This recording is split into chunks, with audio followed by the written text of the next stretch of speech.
Cannabis Common Sense, the show that tells the truth about marijuana and the politics behind its prohibition.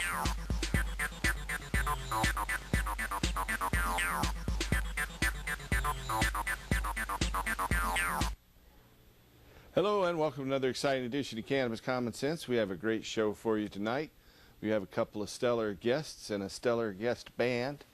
We have John Trudell, who has played our Hempstock Festival several times with his band Bad Dog. And we also have John Sinclair. And John Sinclair is an activist going way back. We'll be talking about the major things that both of these gentlemen have done in their life. Casper Leach is here to co-host the show, and standing by in the wings is the State of Jefferson. They'll be playing a couple songs for us tonight. Of course, they'll be playing at the Hempstock Festival this weekend, as will John Trudell and John Sinclair. So stay tuned for a great show as we bring on our infamous Dancing Cannabis Leaves.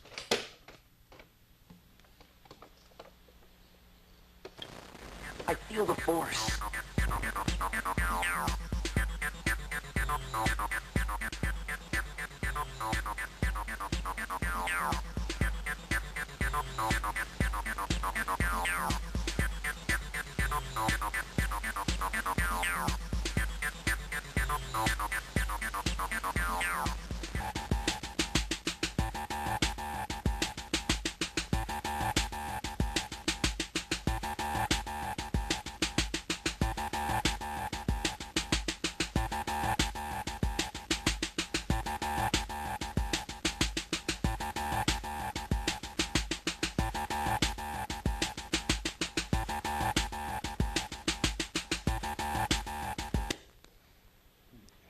All right, and here is the State of Jefferson. Welcome, gentlemen. Welcome back. Thank you. Little song for all those who love the cannabis.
Thank you. Welcome, gentlemen. That's the state of Jefferson. They'll be back in just a moment after the show. I want to welcome our guests. Welcome back, John. Hey, Casper. Welcome, John. We've got John Trudell and John Sinclair. These are two people about whom other songwriters have written songs, but neither one of the songs really focus on any happy things. I remember John Lennon wrote a song about John Sinclair having to do with him in jail for 2 joints, and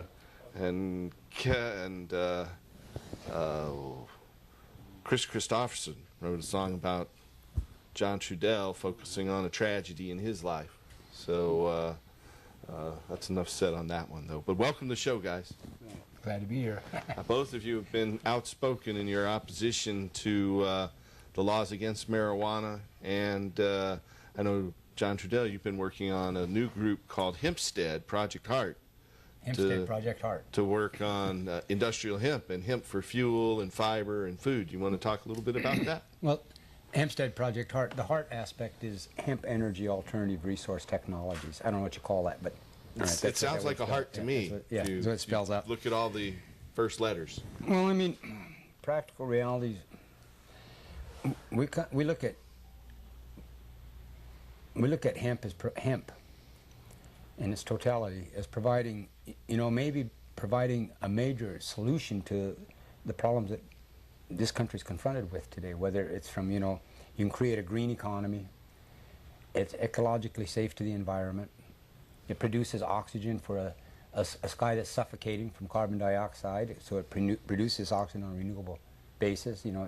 Doesn't need pesticides, so it's a healthy plant. And then food, shelter, clothing, every aspect of our lives it can be used, and it would actually reduce the need for fossil fuel, and it would reduce it majorly. Because it would take the place of all of these different things, and it would provide jobs, industry, so... That's one of the major things we're trying to do with our initiative, Measure 80, to legalize hemp and marijuana this year in the state of Oregon. And what we're kind of looking at is well, there's not enough focus being put on the identity of industrial hemp, and because our attitude is, well, we've identified medical marijuana as medicine for the people, but this thing called industrial hemp is really medicine for the earth. Yeah. And we think that the need for the medical marijuana for people would be strengthened if we recognized the reality of hemp being earth medicine and the need for the earth to have earth medicine. And in a way, to us, it's kind of like joining energies, so to speak. Yeah. So our objective is to see if we can make hemp, industrial hemp, a part of the national dialogue in this country, and how quickly we can do it. Because people won't think about it if people don't start talking about it. That's right. And because the way we're looking at it is, practical reality to us, there's no political solution that exists now. It doesn't matter where you vote or how, any of that. That's just all a waste. It's a waste of our energy, in a way, from our point of view, all right? And so we would like to see a more clear focus, and we want to see what we can do through hemp. I know you're working with Willie Nelson and a number of other people. Hempstead Project Heart, actually, we created it as a project, right? To come and Willie go. Nelson, yeah, Willie and I, yeah. I know Willie taught me on my broadcast, when he was a guest, that we've lost a little over 10% of our topsoil since we've outlawed the utilization of growing industrial hemp, which is very important because we need our topsoil to, it's quite a bit. Yeah, and that's globally. Well, if we understood our evolution as human beings has been very closely interwoven with hemp. Yeah. I mean, it's been cultivated at least this 12,000 technologic years. industrial, whatever we want to call it, that is around us, right, wouldn't have gotten this far without hemp. I mean, hemp, they made the ropes and made the sails so they wouldn't sail off the edge of the earth, I mean, absolutely. The first paper.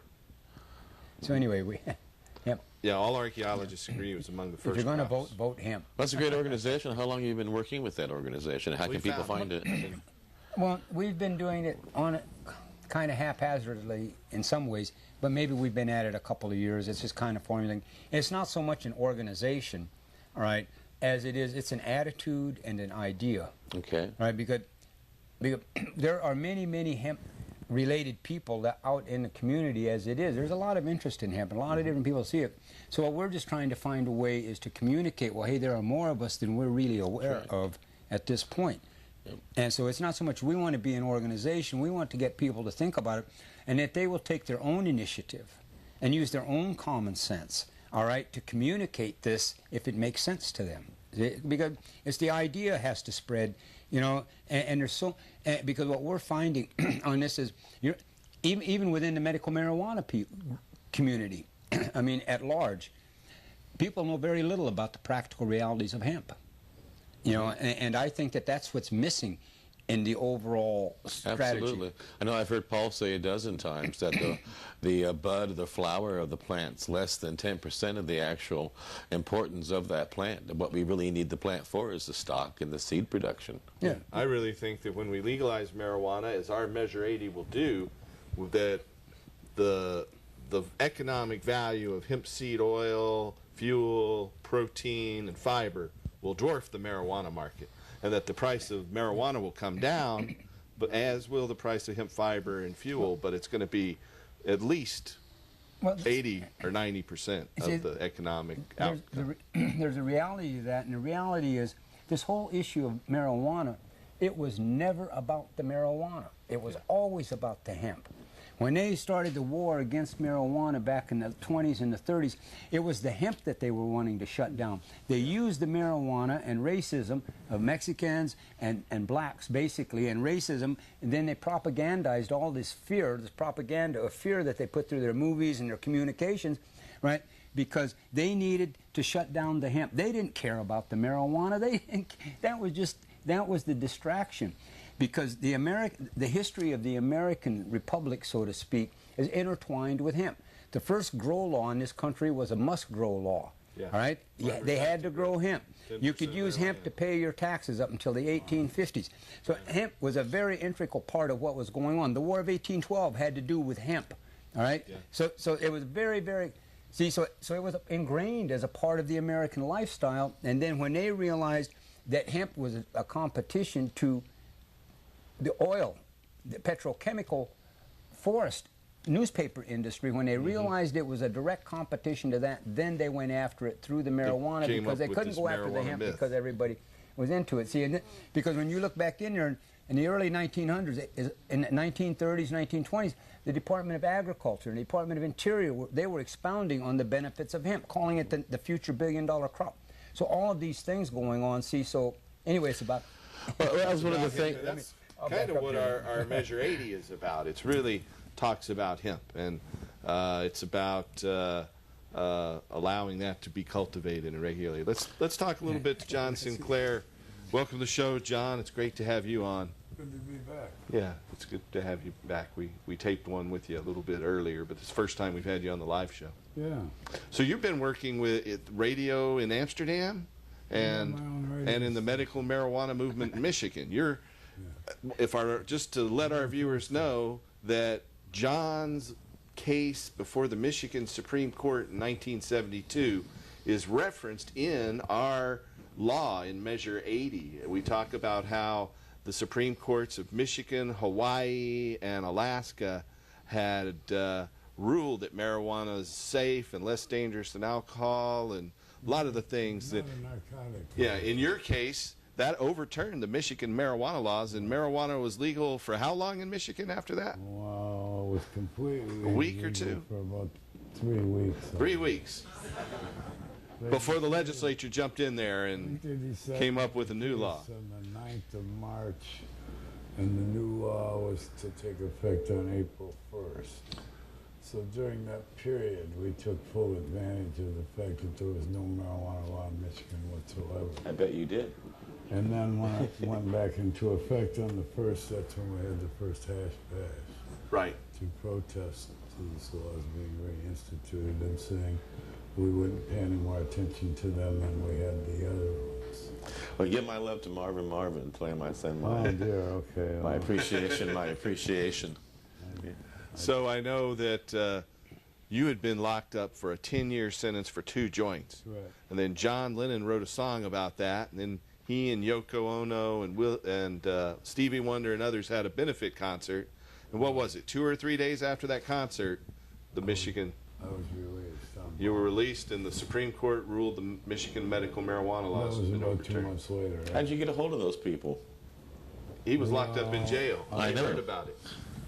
I was part of an organization. In fact, I was the chairman of an organization called the Rainbow People's Party. And hello. Somebody's ringing. And all the time I was in prison for 2.5 years. The organization, originally known as the White Panther Party, worked to get me out of prison. And virtually every musical and cultural group, as well as political groups in Michigan, Detroit, Ann Arbor, contributed to benefits and efforts to get me out. And it culminated in this really big show that we organized at a 15,000-seat arena in Ann Arbor, the basketball stadium. And we'll talk louder. That must have been quite a surprise to have all those people turn out on your behalf. Well, to the contrary, it was all carefully planned. Oh, okay. That's The good. surprise was that Jerry Rubin, who was a mutual friend, said to John Lennon and Yoko Ono, I'm going out to Ann Arbor to play on this thing for Sinclair. Why don't you come? And they agreed to come and get me on. So it was really their presence there that made the record didn't come out until long after I was released. Oh, really? I didn't know that.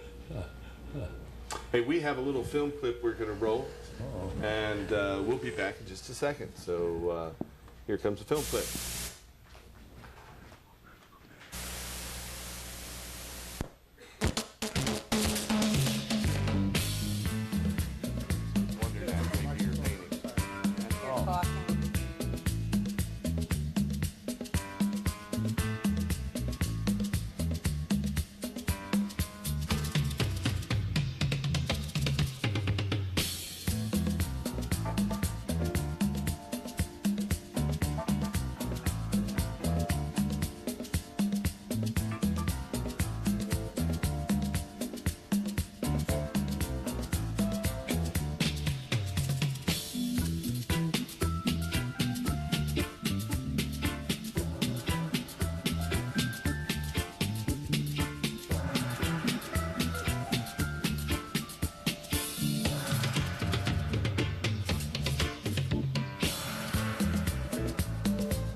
The production of a painting by Wonder Knack, and it's sponsored by John's group, Hempstead Project Art. That was the logo for the project you've been working on. So we do have a phone call. Let's take that call. Welcome to our show, caller. Hello, I have a question about industrial hemp. If it was allowed to be grown in Oregon, how would that affect the medical grower's backyard grow, say? You mean industrial hemp? Yeah, or we like to call it... For some pollination and stuff, yeah. Well, I'm glad you brought that up. There's several things. The low THC hemp that they allow to grow up in Canada and in Europe is much less productive than higher THC hemp. What they've done to get the low THC hemp is they've bred out the flowers. And by breeding out the flowers, they bred out the THC. They've also bred out a crucial part of the plant's physiology and the seed oil and seed protein production. If you have less flowers, you have less seed, so you have less oil, and that's the key here. It's about suppressing hemp oil, as John was talking about a while ago. So, back to the point about hemp pollen, we're going to be growing higher THC hemp than the low THC that's out there. Back in, from 1997 till 2002, hemp and marijuana were completely legal in Switzerland. So I had the privilege of going over there and working in the marijuana industry in 98 and 99, and I saw hemp fields just a mile away from big 25-acre, 70,000 plant marijuana fields. And the seeding was negligible. There were hardly any seeds in that Sinsemilla crop, just a mile away from a hemp field. And not just one hemp field, but a lot of them. So I think the fear of the high, first of all, the low THC hemp, we call dwarf hemp, is what I've called it, and it produces half the fiber and at least 1/15 and maybe 1/20 or more of the seed oil and protein. So I'm thinking our high-grade medicinal strains of cannabis will be perfect for industrial hemp production as well. The science will come out when we legalize it, but our law does not limit the THC content in hemp. We say that the hemp that will be grown for fuel, fiber, oil, and food will be the varieties or cultivars that produce the most, best quality and quantity of oil, protein, and fiber. And just a reminder, according to World War II records, per acre you can get 20 barrels of oil, and that was based on production back then. Now we've got different ways to harvest. We've got more interesting techniques and stronger strands. We might even do better, but that's in this study out of Notre Dame, it was published in a magazine out of Notre Dame called the American Midland Naturalist. It was a study actually from University of Illinois at Urbana. And it was feral hemp in central Illinois. And that study said that an acre of hemp produces about 8,000 pounds of hemp seeds. So if you take 8,000 pounds of hemp seed and you press it in a cold press, just like you do with olive seeds for olive oil, you'll get over 300 gallons of oil. And not all marijuana users like me. You'll get over 300 gallons of oil and over to create. There we got another DVD running there in the background. 300 gallons of oil with the leftover 6,000 pounds of high protein hemp seed meal. So, and then that's on top of 10 tons of hemp bast fiber and 25 tons of hemp hurd fiber. That's left over from just growing it from the seed, right? Yeah. So that's one thing. Upon someone point out, you can use. Then there's the biomass too. So. And then while it was growing, as you were pointing out, it's cleaning the air, it's cleaning the land, we're getting our topsoil back. So it's a win-win-win-win situation. And instead of giving our money to the oligarchs in the petrochemical industry so they can stuff it in their Swiss bank accounts or whatever. Use it to attack us. The farmers will get this money, which will revitalize our economy as they spend it in their communities and create, I think, tens of thousands of new jobs, thousands of new companies, and several new industries. We have another call. Welcome to the show, caller. Yeah, hi, guys. You're welcome.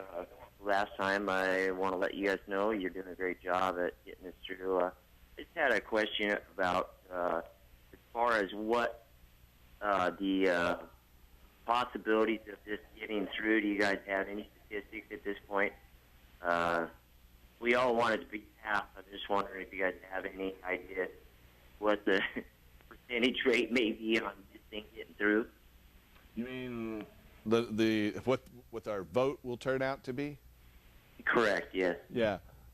We have had a recent poll that shows about 45% of the voters are in favor of it, 45% of the voters are against Measure 80, and about 10% are undecided. So it's going to be a very close election, and the key is really getting people registered to vote.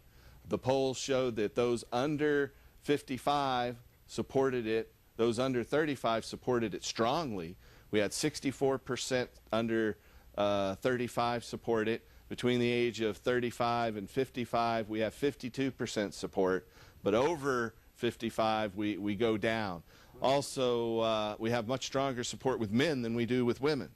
And so the key is to make sure that younger voters get out and vote. And so we really need to make sure everybody's registered. If you haven't received a ballot in the mail and mailed it back in the past year, you should re-register. And you can go online to register. You don't have to fill out a form. And remember, here in Oregon, you get your ballot in the mail. You don't have to go stand in line at some poll place at some certain time. They're going to mail those ballots out on October 19th. We've got about 6 weeks before the ballots hit the mail at this point. And so we need everybody to register and make sure we get our supporters to fill out the ballot and vote. Even if you don't know who to vote for judge or any of the positions on there, mark yes on Measure 80. Well, what seems to be the objections to the people who are not in favor? Those 45% that are not in favor? I don't know. I thought maybe we could address those now. I mean, because it's just really insane. We got jobs, we got money coming in. Well, you know, the police and the prosecutors had a conference and a press release, and they said that the Mexican drug cartels are going to move in Oregon and take over the whole state. There's going to be shootouts in the streets from the drug cartels are going to run rampant as they come here to take advantage of this law, which is just complete nonsense, you know, and that's but that's the propaganda that we're going to fight against. I don't think it will work. We have to get our message out, and a key part of that is being able to buy advertising. And so far, we've been doing very poorly at fundraising. We look at the initiative in Washington across the river. They've raised over $2 million. Just in the month of August, they bought $1 million worth of TV advertising. In Colorado, they've raised significantly over $1 million. Here in Oregon, since we made the ballot, we've raised less than $20,000.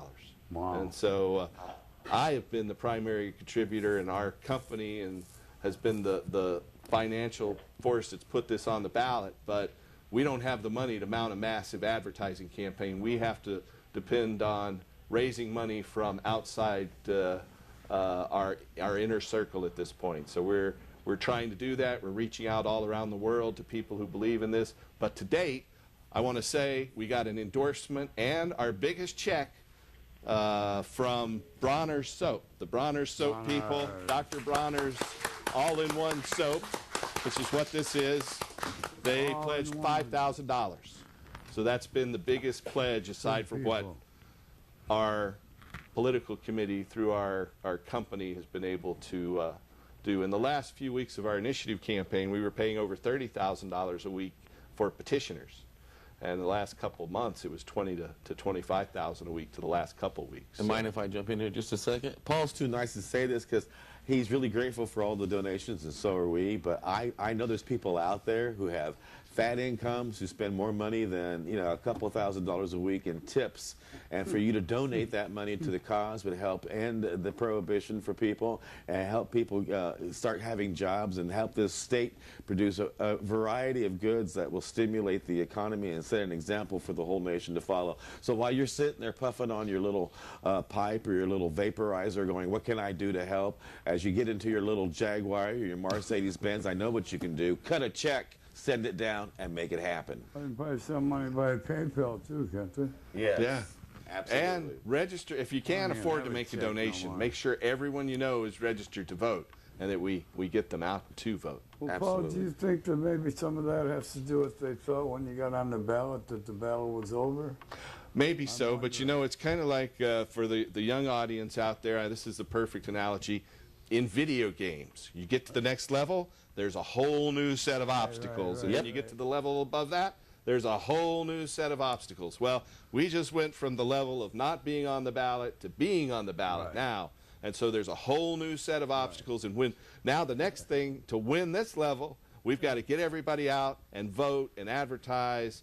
And we're running a grassroots insurgency campaign that depends on earned media and having events that help us put news stories in the media.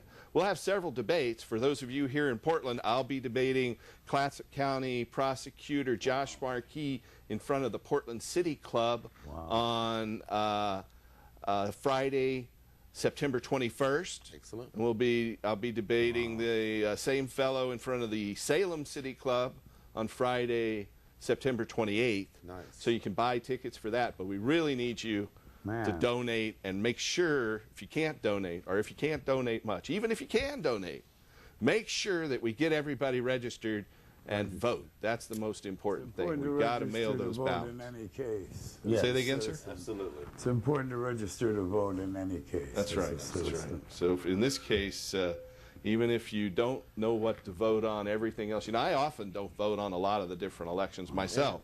If I don't know who they are or anything about them, I'm not going to vote on it.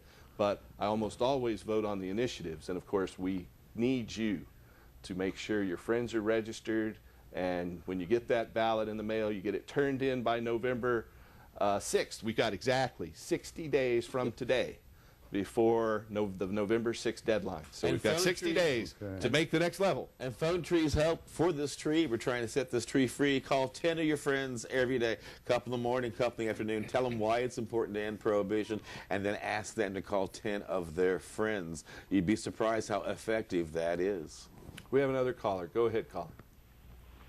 Yeah, Paul, I was just wondering, how are you going to squeeze any seed oil from a centennial plant that doesn't produce any? You seed it with pollen, and then you harvest the seeds.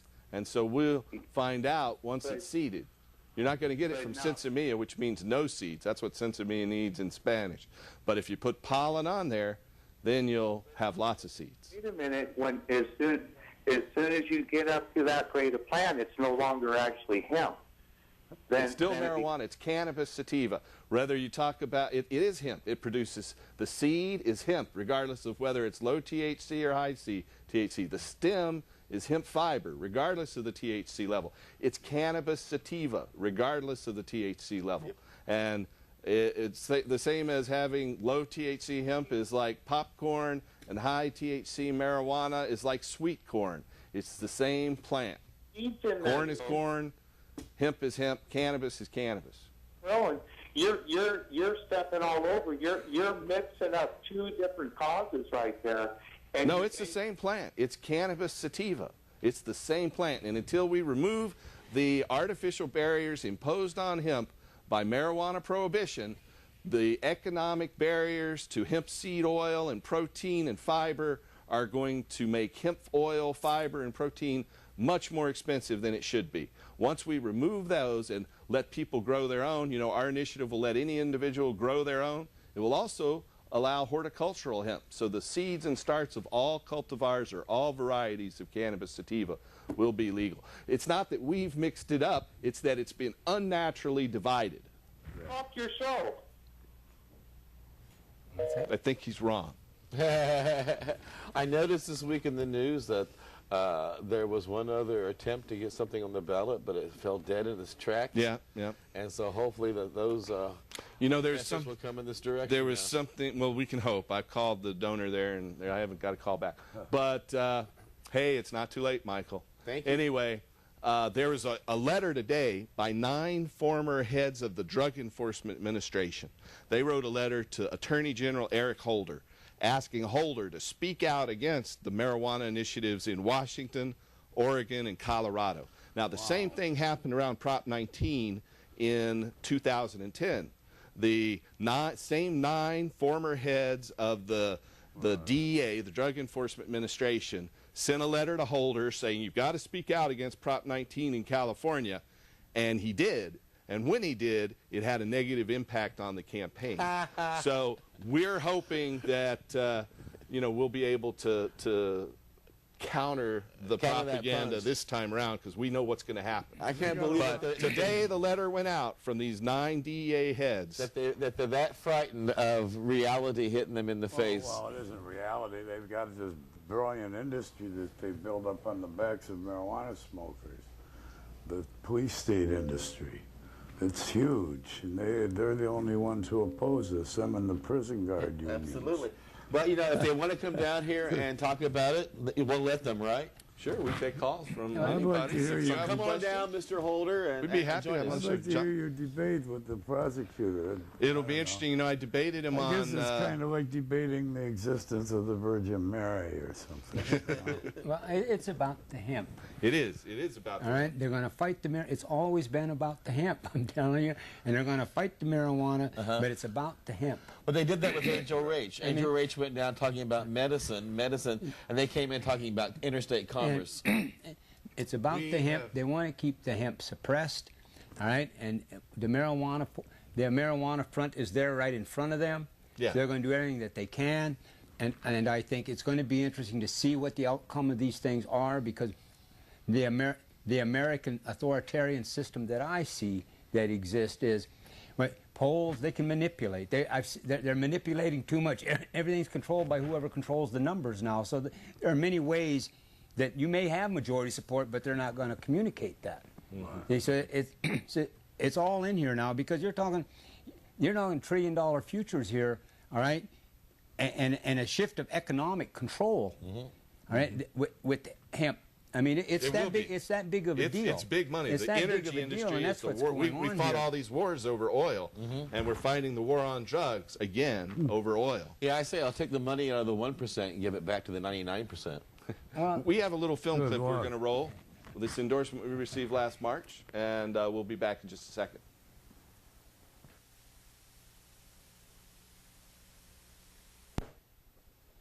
Hi, I'm Willie Nelson, and I urge you to support the Oregon Cannabis Tax Act to regulate marijuana and restore industrial hemp. This initiative will end adult marijuana prohibition and let our criminal justice officers focus limited resources on real criminals and not on marijuana users like me. OCTA will also allow farmers to grow hemp for fuel, fiber, and food, to create jobs and help our economy. Please support OCTA. Thank you.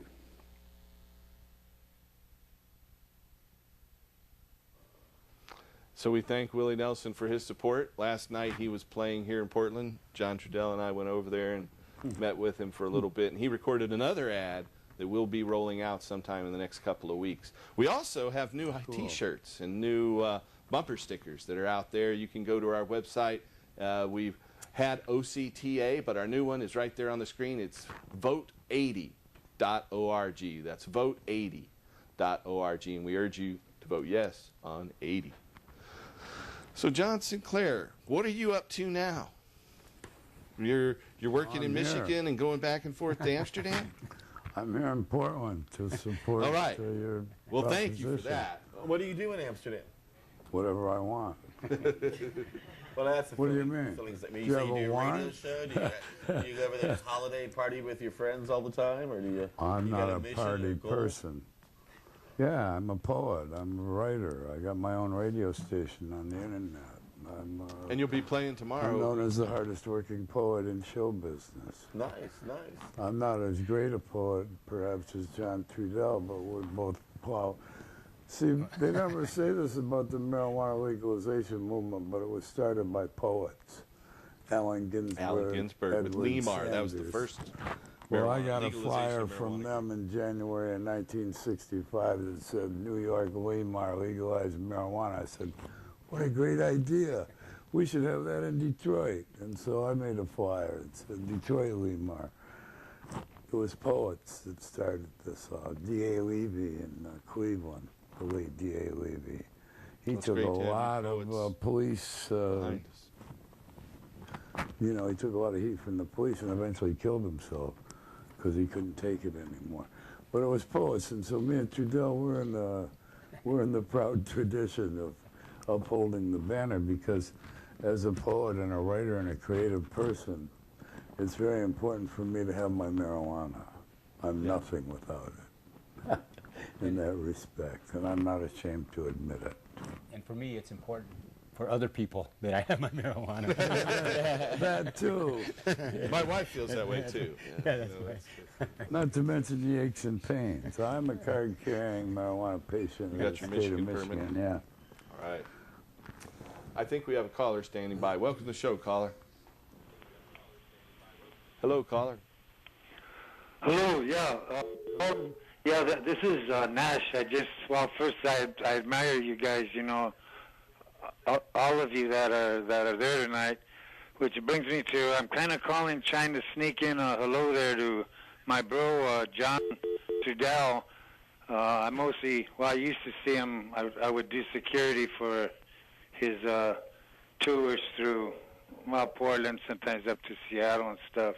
But I just wanted to say, hey to John, it's good to see you, bro. You know, you look healthy. I know we're about the same age, but shit, all I could do is just keep my bowl full, you know, and kind of watch you guys doing the thing out there, you know, just like the other guys there with you. You know, they always have the energies and knowledgeable energies, you know, and that's what I've always known about you, John, you know, is that, you know, of course, you know, we would never, I don't remember ever talking with you about anything like this. This is something, you know, when I see your name, I'm like, oh, John, oh, good, you know, but we all just have our memories of, you know, how we remember somebody. But it does my heart good to see you that you've taken those energies, you know, and your focus, you know, what you're focusing on, to me has always been the important thing, you know, besides, you know, having a little bowl or something.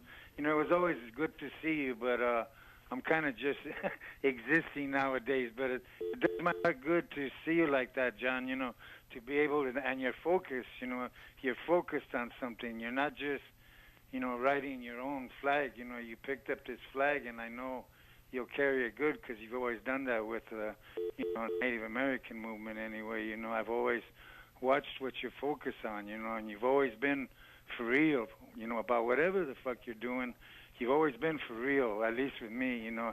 It's always just been like, hey, it's Coyote, you know, and yeah, and maybe think a little bit about the day. But it does my heart good. I just wanted to say thank you for being John Trudell, you know, and who that is and who you are. And all you guys, you know, your energies are always good. The knowledge is there, you know. If I have a question, I know who to ask. But thank you, and a big hold to you, John.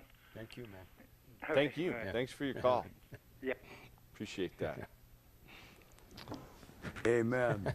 Yeah. Well, it's an honor for me to have both of you here. You know, both of you are my heroes. So people sometimes tell me I'm their hero, and I try to do the best I can. You're but a sick man. you know, I haven't been through what you guys have been through. You guys have been through the ringer, and I just have all the respect and honor for both of you. Well, we may be bloody, but we're unbowed. Yeah, well, I mean, that's right. I mean, I really appreciate all that. I really do. I mean, it you know, it kind of. But I'm just a crazy old man. Right? Yeah. I'm pretty crazy myself. I mean, I've been doing this that's show really so what long. it is, you know. We're out here trying to speak truth to power. Yeah, just try to make as much sense as I can, and right, and publicly. Yeah, you've been doing a good job of it. So we showed the Dr. Bronner soap, and another big thank you to the folks who did that. We have these hemp seeds, the hulled hemp seeds and the unhulled hemp seeds. The unhulled hemp seeds taste kind of like sunflower seeds, where the hulled hemp seeds have more of a kind of cashew or walnut flavor. So cool. We'll have both of these at the Hempstock Festival, right out at Kelly Point Park at the far west end of Marine Drive, just past the Expo Center and Delta Park. You go to Marine Drive, go as far west as you can.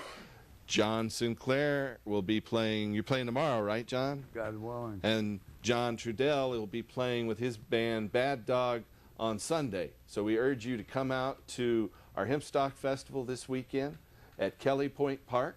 It'll be an all-day event right there. Some information about it from our website at hempstock.org.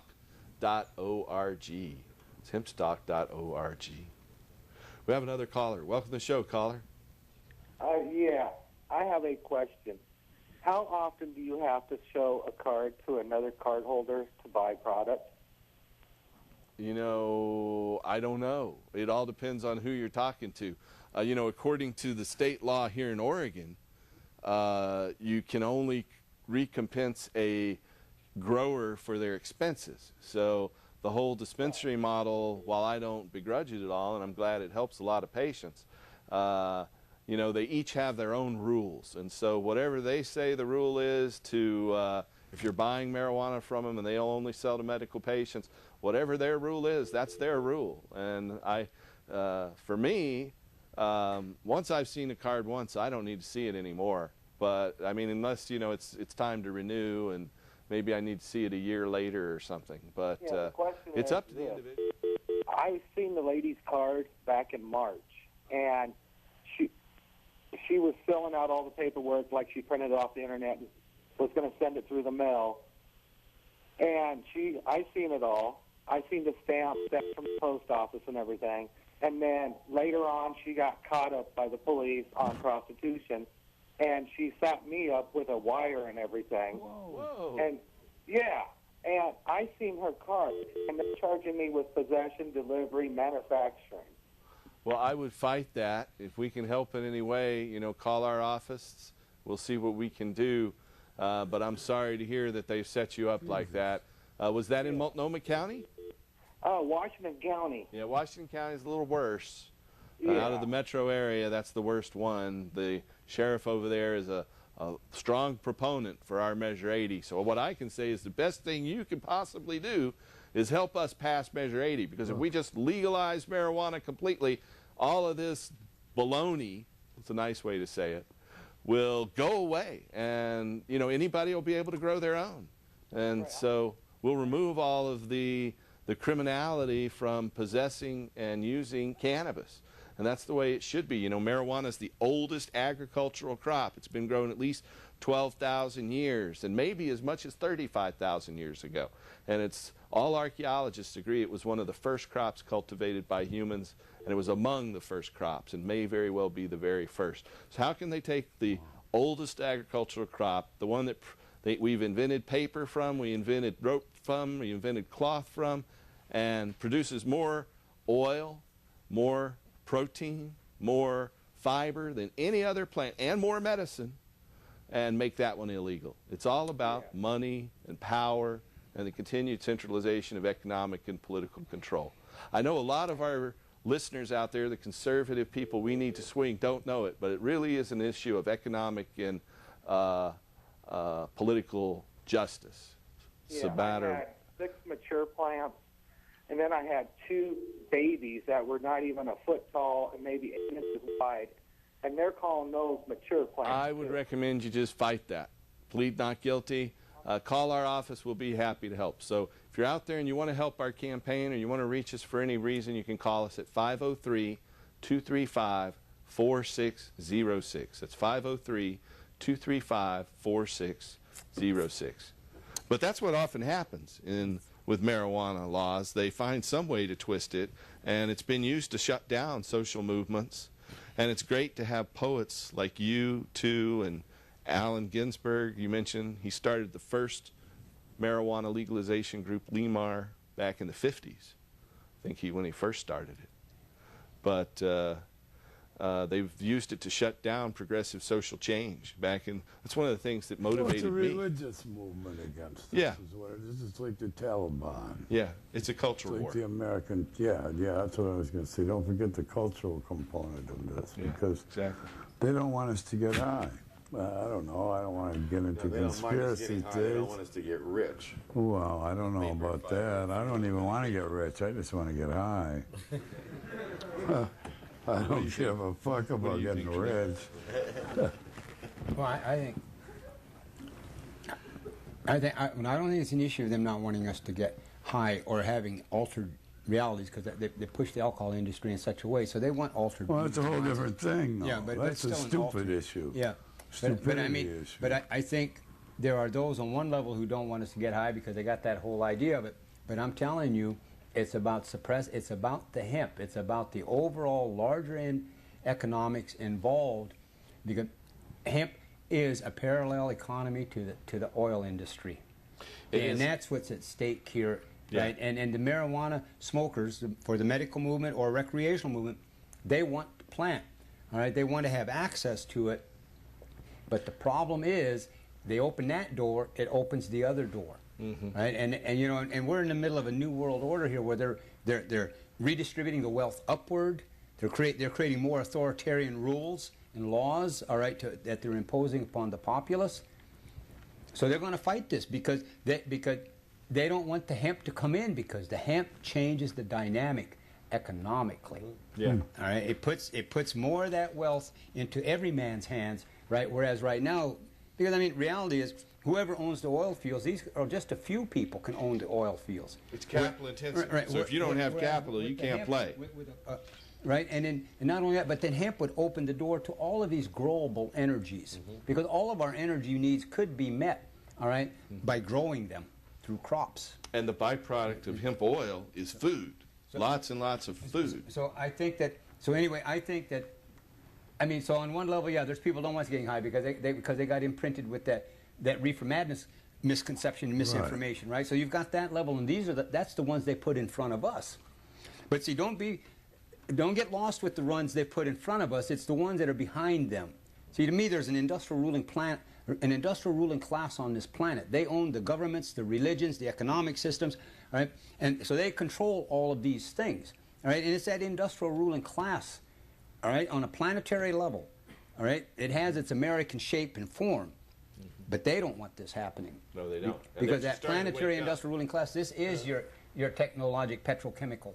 And as John pointed out, you know, it's the prison guards and the prison industry that wants to keep it outlawed, and by having these laws in place that justify superseding our Bill of Rights and our Constitution by, in the name of the war on drugs and saving our children, we're now eavesdropping on people and spying on their emails and following them from corner to corner with cameras. Well, that's my principal concern. Well, I support what he's saying completely, but what I'm concerned about is getting the police out of our heads and out of our lives, and stop them arresting people, and stop putting blocks in the way of people getting their medicine or their recreational drugs, as the case may be. What it's an issue of business is freedom. any of that of the police? What have they got to do with it? It's just all based on this mythology.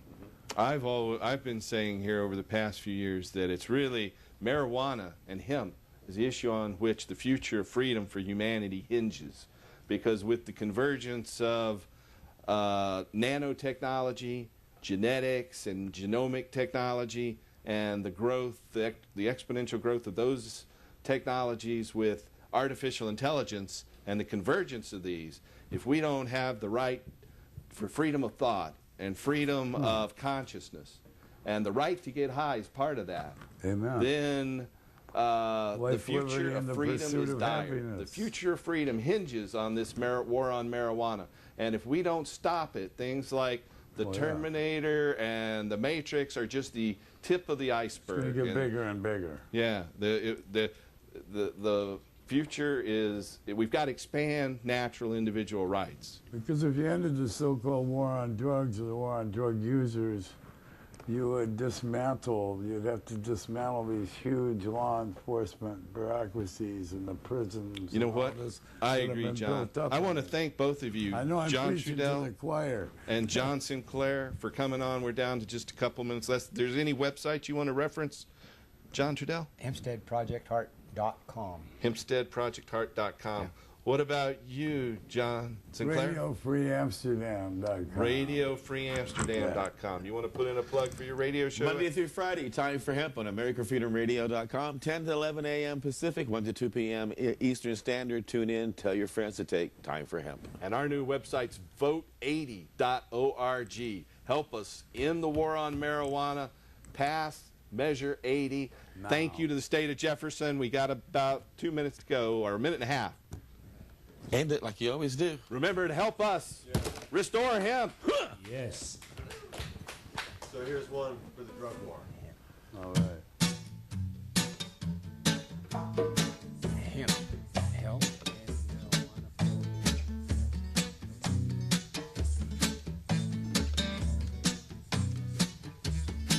War's over.